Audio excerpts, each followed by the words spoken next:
പാകിസ്ഥാനിലേക്ക് പോയവരുടെ അവസ്ഥ എന്താണ്? ഞങ്ങൾ ഇനി ഒരിക്കലും പാകിസ്ഥാനിലേക്ക് പോകില്ല എന്ന് പറഞ്ഞ് കരഞ്ഞ് നിലവിളിക്കുകയാണ് അവർ.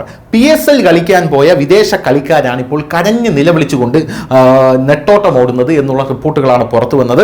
ഇന്ത്യയുമായി വർദ്ധിച്ചു വരുന്ന സംഘർഷങ്ങൾക്കിടയിൽ മെയ് 8 പാകിസ്ഥാനിൽ നടക്കാനിരുന്ന പാകിസ്ഥാൻ സൂപ്പർ ലീഗ്, അതായത് PSL മാറ്റിവെക്കാൻ തീരുമാനിച്ചു.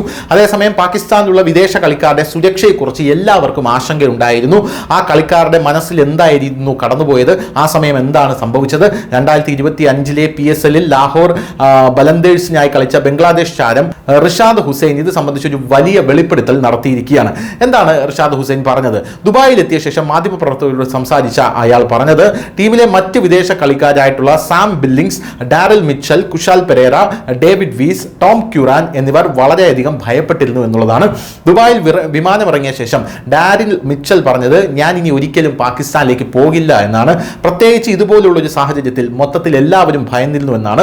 വിദേശ കളിക്കാരെല്ലാം എത്രമാത്രം ഭയപ്പെട്ടിരുന്നുവെന്ന് ഊന്നി പറഞ്ഞുകൊണ്ട് റിഷാദ് ഹുസൈൻ പറയുന്നു, ടോം കറൻ വിമാനത്താവളത്തിൽ പോയി, പക്ഷേ അവിടെ വെച്ച് വിമാനത്താവളം അടച്ചിട്ടിരിക്കുകയാണെന്ന് അവർ കണ്ടെത്തി. ഇതിനുശേഷം അവനൊരു കുട്ടിയെ പോലെ കരയാൻ തുടങ്ങി, പൊട്ടി കരയാൻ തുടങ്ങി എന്നാണ് പറയുന്നത്.